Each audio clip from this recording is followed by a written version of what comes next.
El respeto se siente en un saludo, en escuchar sin interrumpir, en valorar cada historia que nos rodea. Cuando respetamos, nos encontramos, crecemos juntos y construimos paz. El respeto nos hace dignos. Un mensaje de la Facultad de Derecho y Ciencia Política de la Universidad del Valle.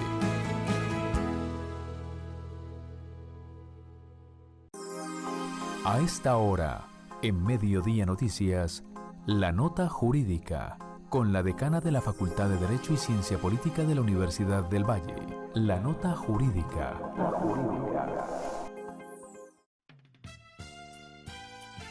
Mediodía Noticias. Solo noticias.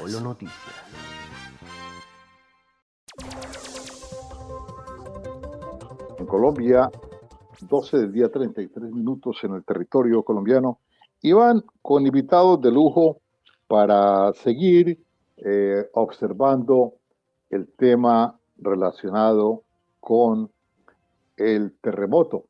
La doctora Raquel Ceballos, decana de la Facultad de Derecho,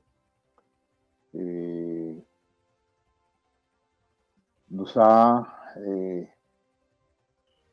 dejado la semana pasada con un tema que nos parece trascendental y que vamos a abordar a continuación con el doctor Carlos Eduardo Montañez. Terremotos, daños y seguros. De tal manera que con los invitados a esta hora arrancamos esta etapa final de Mediodía Noticias. Doctor Carlos Eduardo, muy buenas tardes. Muy buenas tardes, Oscar. Muy buenas tardes a todos los radioescuchas de la universidad, de la emisora de la Universidad del Valle. Muchas gracias por tu presentación y pues bueno, la profesora Raquel, quien ha delegado en este profesor la labor de pronto de hablar un poco más respecto de los daños, lo que vienen, lo que se ha visto últimamente, muchas dudas que hay en la sociedad sobre el tema de derecho de daños y particularmente cuando operan los contratos de seguro, la propiedad horizontal, el eje sistemático sobre el cual funcionan, digamos, diferentes cosas que son de nuestro día a día y que quizá a veces pensamos se debe contar con demasiada experticia, temas muy técnicos que las personas a veces no logran entender en su diario vivir y que pues sería muy bueno llevarlos a los oyentes mediante este espacio y aclarar muchas dudas o inquietudes que se presentan. Claro que sí. Aquí está mi compañero, nuestro coordinador Iván Garrido, que me había propuesto iniciar esta charla, iniciar él esta charla, y desde luego así es. A ver, Iván. Muchas gracias, Oscar. Pues doctor Carlos Eduardo, con el saludo de bienvenida en mi nombre de Mediodía Noticias para usted. Pues es lo siguiente, una de las máximas inquietudes tal vez que en esta parte de las pólizas se ha venido manejando, doctor, es lo siguiente. Se plantea de quienes han tenido o tuvieron en su momento apartamentos en pisos superiores. Estamos hablando del tercero, cuarto, quinto piso, cualquiera diferente al primer piso. Y allí esas pólizas de pronto decían, no hombre, pero es que cubrimos zonas comunes o cubrimos ciertas partes, pero ya allí tratándose de pisos elevados, de pronto se salen de ese alcance y quedan por fuera. De pronto, ¿cómo es ese manejo ya a la luz de la normatividad vigente sobre esta situación? Muchas gracias, Iván. Bueno, mira, hay varias cosas que podríamos evidenciar en ese espacio. Lo primero es entender cómo funciona una copropiedad y es independiente de los pisos, la copropiedad funciona como una propiedad que le pertenece a varias personas. Es decir, dentro de estos edificios, independiente de su altura o independiente del lugar en donde estén ubicados, ellos tienen una participación porcentual. La ley lo que dice es que la propiedad puede ser dividida en alicuotas o cuotas partes dentro de una propiedad. si cada uno de los propietarios entra a ver su escritura pública dentro de un edificio, va a encontrar necesariamente que en su escritura pública le dicen a este, por ejemplo, al apartamento que te digo yo, 101, le corresponde el 0.3% de la copropiedad. No significa que yo sea dueño de la esquina del salón social o de la escalera que conduce a mi segundo piso, sino que de toda una propiedad yo soy dueño de una parte. Entonces, esas partes que son comunes, por ejemplo, las divisiones en Nadir, que básicamente lo que sería el piso del segundo piso es el techo del primero, o en Cenit, que son las partes superiores, que se convierte el techo del segundo piso, es el piso del tercero, las paredes mancomunadas son copropiedades, pero están divididas dentro de un lindero interno. Es decir, son paredes que pertenecen internamente a la persona como tal. Yo, por ejemplo, soy dueño de un apartamento, soy apartamento 101, pero el apartamento 102 lo comparto con una pared contigua, ¿cierto? Estas son, lo que está de esa pared o la mitad de esa pared medianera hacia adentro es propiedad mía. Y en este caso no funcionan las pólizas de allí. Ahora, como hablábamos hace 8 días, las pólizas funcionan con riesgos detallados. ¿Qué significa? El seguro te va a decir, yo contrato en la propiedad o el perjuicio patrimonial que puedo sufrir por perder el apartamento 101. Pero adicionalmente, ¿qué pasa con las escaleras, los pasillos, la piscina, el salón social, los hall o los pasillos que hay entre los apartamentos y todas estas que hacen parte ya no de la propiedad privada, es decir, en el ejemplo que estoy poniendo el apartamento 101 hacia adentro, sino del 101 hacia afuera? Eso se llama copropiedad y esas son las pólizas que se amparan mediante el seguro obligatorio que hay que tener sobre la copropiedad. Entonces, esa parte, lo que llega a pasarle al salón social, a la piscina, a los espacios que le pertenecen a todos porque no son propios de una sola persona, pues son espacios que están asegurados mediante la póliza de copropiedad. Y una gran confusión que hemos visto últimamente es que las personas confunden las pólizas de copropiedad como si el apartamento propio mío estuviera asegurado. Y ahí se van a llevar una sorpresa porque la aseguradora va a decir, perdóneme, yo tenía asegurada las áreas comunes del edificio ABC, ¿cierto? No el apartamento 101 del edificio ABC. Si usted quería tomar una póliza del edificio del apartamento 101 ABC, usted debe haber asegurado el patrimonio correspondiente a la persona privada que le corresponde allí. Cuando, un ejemplo, usted ve su escritura pública, cuando usted compró su apartamento, el apartamento, volvamos al mismo ejemplo del 101, entonces ahí le dice usted tiene un área privada, supongamos, de 80 metros y un área total de 85. Significa que casi que el 5% de toda la copropiedad que no le corresponde a cada uno de los apartamentos, usted es dueño de esa partecita.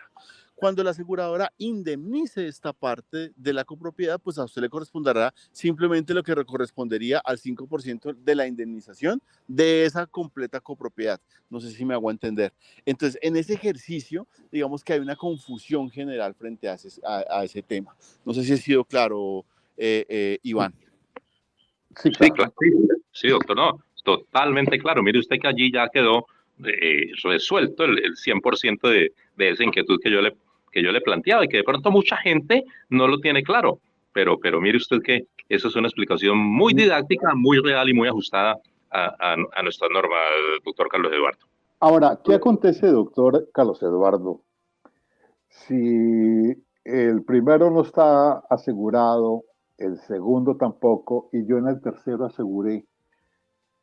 ¿Quién me paga para volver a tener mi tercer piso? O sea, ¿cómo hago para, bueno, el primero no tenía, el segundo tampoco, yo sí tenía asegurado mi apartamento, mis bienes, todo, etcétera. Yo no sé que costara 500 millones el apartamento, 500 millones asegurado. ¿Qué va a pasar con el primero y el segundo? Y digamos que sea un edificio de cinco pisos. ¿Qué va a pasar con el cuarto y con el quinto? Pero el mío está asegurado, doctor Carlos Eduardo. Aquí es importante tener en cuenta lo siguiente. fíjate que eso es una de las preguntas que también se han hecho últimamente muchos usuarios. ¿Qué pasa si yo tenía mi apartamento del tercer piso, el primero y el segundo no estaban asegurados, pero sí, pero yo sí lo tenía asegurado? Cuando yo reclame, ¿quién me va a responder por el apartamento? Y aquí la respuesta es muy clara. El asegurador, es decir, la compañía aseguradora, tiene en su facultad determinar cómo indemniza al asegurado. En este caso, la aseguradora lo que va a decir es: yo le doy el dinero o el equivalente al monto asegurado y no le repongo el bien. Le voy a poner un ejemplo. Ese apartamento del tercer piso, dentro de los 5 pisos, dice: yo sí lo tenía asegurado por 500 millones, como tú me acabas de dar el ejemplo. Entonces lo que va a decir la aseguradora es: claro, dentro de ese edificio a mí me va a salir mucho más económico indemnizar el apartamento del tercer piso que reconstruir toda la torre. Entonces lo que va a hacer es que te va a dar el valor asegurado, y eso es elección normativo y tiene una razón y tiene un sentido económico. Recuerda que las aseguradoras, de acuerdo con el artículo 335 de la Constitución, lo que hacen es que administran el riesgo público, captan masivamente dinero del público y lo administran. Es decir, yo pago una póliza, te voy a poner un ejemplo de un vehículo para entre el 1 de enero y el 31 de diciembre, que es el periodo de riesgo, ¿cierto? Y esa póliza cuesta 2 millones de pesos. Entonces uno dirá: pero ¿cómo hace la aseguradora para asegurar mi carro por 2 millones de pesos si la pérdida del carro cuesta, no sé, 50 millones de pesos? Claro, sí. Pero cuando yo aseguro 10.000 vehículos del mismo ramo, pues ya van a ser 10.000 primas que voy a tener asegurados. Y bajo un promedio de siniestros, pues yo puedo asegurar este efecto. Cuando estos siniestros se presentan, que son calamidades públicas, las aseguradoras lo que hacen normalmente es dar el valor y optar por el valor a dinero. ¿Por qué? Porque le resulta mucho más fácil y mucho más expedito, y finalmente están cumpliendo con su parte del contrato. Les permite económicamente que las demás partes del contrato no se desequilibren, a menos que, por ejemplo, en el edificio haya una pérdida parcial, caso en el cual pues se darán cuáles fueron las mermas y se podrá responder bajo ese esquema. Qué bueno. Es decir, no hay que esperar a que los del primero y el segundo construyan. No, me da mis 500 millones y yo veré si compro allí o allá o acullá o qué hago con esos 500 millones. ¿Eso es como el resumen? Es correcto, es correcto. La aseguradora, usted, aquí es importante también, y quiero para la audiencia tener presente 2 cosas que son muy importantes y que hemos visto seguramente en redes sociales, y que hacemos el llamado a que no se desinformen de personas que quizás no son tan preparadas y que salen a decir lo que escuchan. Hay 2 elementos importantes en el seguro. Cuando hablamos de seguro, hablamos de 2 momentos indispensables. Uno se llama el aviso y otro se llama el siniestro. El siniestro para el gremio asegurador supone, o el siniestro en la reclamación. Es decir, cuando usted tiene una pérdida, usted tiene que tener un momento en el cual avisa y otro en el cual reclama. Reclama su siniestro. Entonces, el aviso legalmente, en teoría, debe ser de 3 días siguientes a ese momento.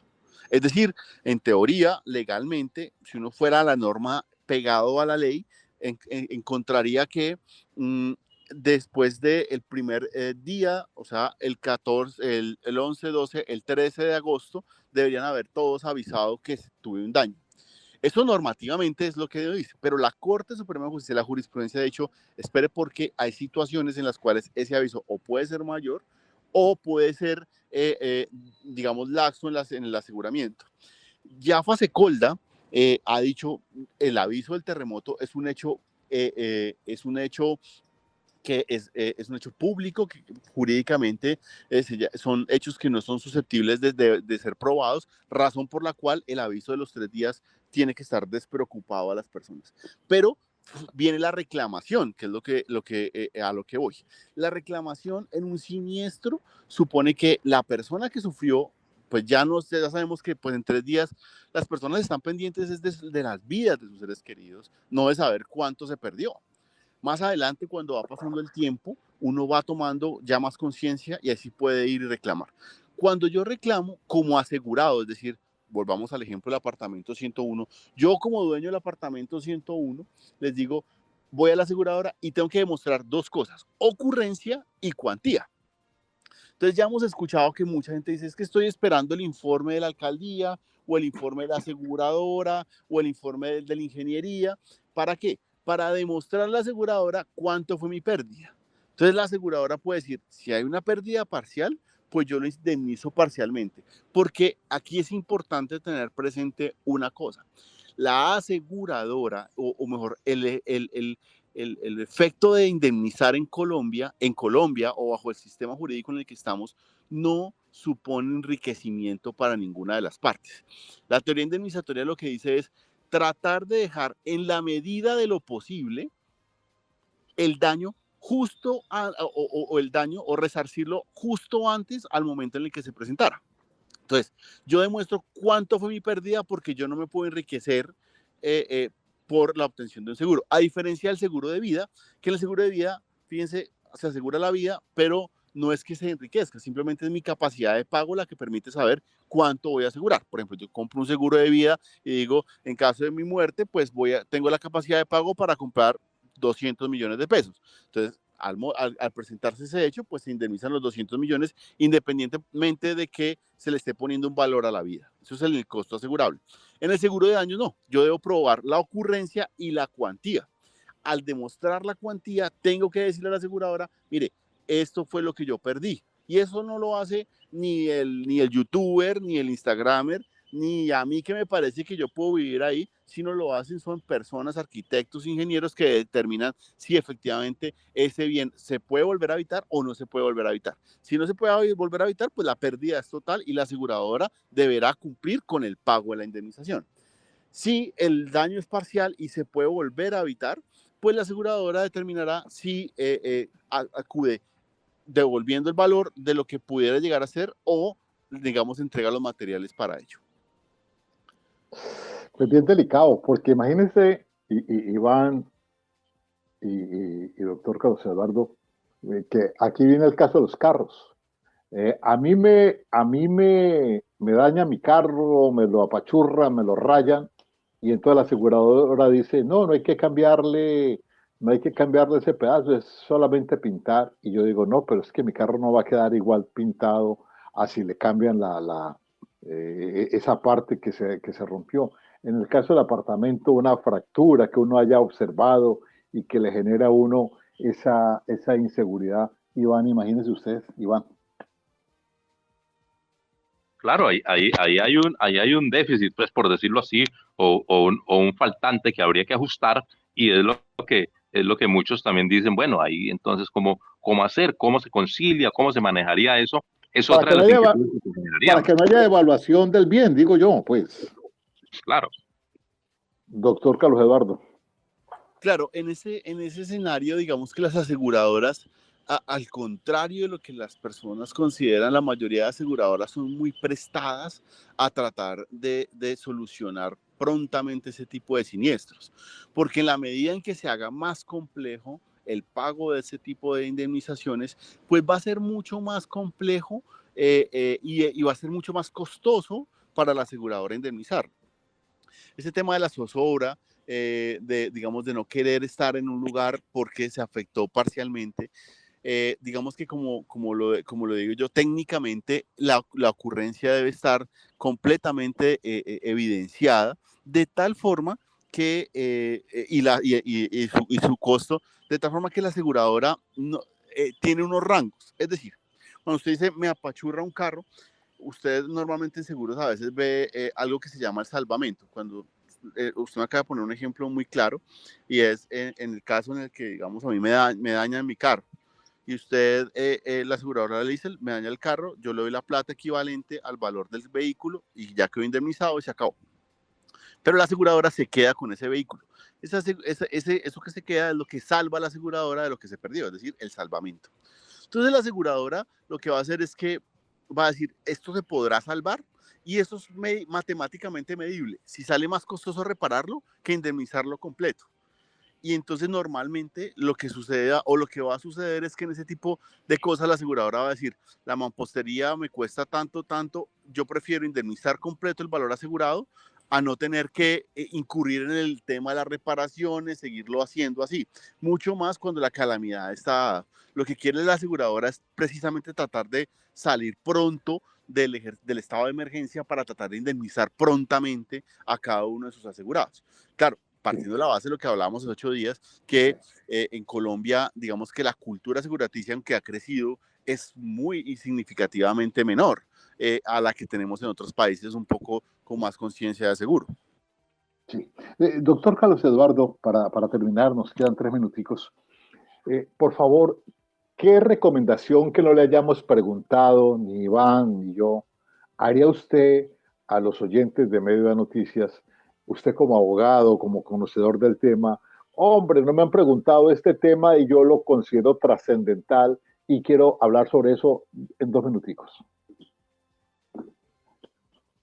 A mí me parece fundamental entender varias cosas sobre el contexto del daño. Y una de las cosas que yo he visto es de la responsabilidad del Estado. Y hablábamos hace 8 días de, digamos, de las curadurías. ¿Qué pasa con lo que se habla normalmente? ¿Cómo se construyen, no sé, centros comerciales en lugares así que genera tanto impacto, digamos, en las edificaciones cercanas? ¿Quién da esas autorizaciones?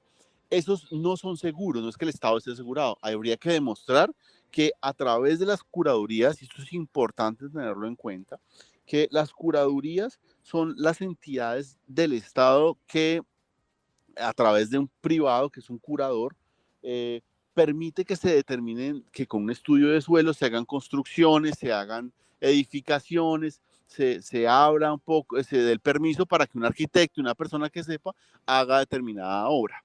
Y hay lugares, de acuerdo al plan de ordenamiento territorial, en donde se puede, por el suelo, hacer un edificio de 10 pisos o de 5 o de 3 o solo casas o un parque, y de acuerdo a eso el curador otorga el permiso. No quiere decir que porque ya se haya construido allí el Estado es responsable. Y esto es lo que se llama en la teoría, digamos, de los daños de anterioridad, lo que llamaban el acto de Dios o act of God, que está registrado desde hace muchos años, y son actos que son independiente de que exista un Dios o no, las creencias de las personas, se llama el acto de Dios aquello que no está en el manejo del hombre, como un terremoto, un siniestro, una inundación que supone hecho. Otra de las cosas importantes es reiterarles el tema de poderse conectar a esas redes de abogados que existen, acudir a la Facultad, por ejemplo, de Derecho de la Universidad del Valle, para preguntar, para decir, mire, me pasó esta situación, ¿qué puedo hacer? Allí estamos nosotros prestos a ayudar, a orientar a las personas para que puedan salir de las dudas que tienen. Particularmente, por ejemplo, me han preguntado mucho el tema del aviso, que era lo que les decía. Es que yo no le avisé. Avisar es llamar a la aseguradora y decirle, me estrellé, se me cayó la casa, la perdí, yo tenía una póliza y la persona falleció o la persona murió. Otro de los temas muy importantes es el tema que se me quedaría para un tercer programa, que lo habíamos hablado hace 8 días inclusive, y era el tema de las deudas. ¿Qué pasa con las deudas? Pues doctor, este es un tema grandísimo. Doctor Carlos Eduardo, pues dígame. de una vez, tema para la próxima semana, tema porque yo sí creo que eso amerita no un minuto, sino varios minutos de explicación, si le parece. Claro, el tema de las deudas sería fundamental tocarlo, que eso es, ya hablamos de los seguros de daños patrimoniales, ahora vamos con los seguros de vida, que son los que están apalancados en las obligaciones con las entidades financieras, con los créditos hipotecarios, con las tarjetas de crédito, con todo ello. No, perfecto. Para de aquí 8 días el tema de las deudas y qué va a pasar, amables oyentes. Doctor Carlos Eduardo Montañez, claro, muchas gracias, muy gentil. Muchas gracias, Oscar. Muchas gracias, Iván, por el espacio, y por supuesto a la doctora Raquel, que nos brinda este espacio para los radioescuchas y los caleños y los vallecaucanos en general. Mi querido Iván, feliz tarde. Igualmente, Oscar, el mejor almuerzo para todos. Muchas gracias por la sintonía. Mañana nuevamente con usted. Carlitos León, Juan Pablo Galvez, Julián Marín nos acompañaron en esta emisión. Nos encontramos mañana, si Dios nos lo permite. Feliz tarde para todos. Mediodía Noticias. Óscar Corral, el Óscar de las noticias es Mediodía Noticias, Univalle Estéreo.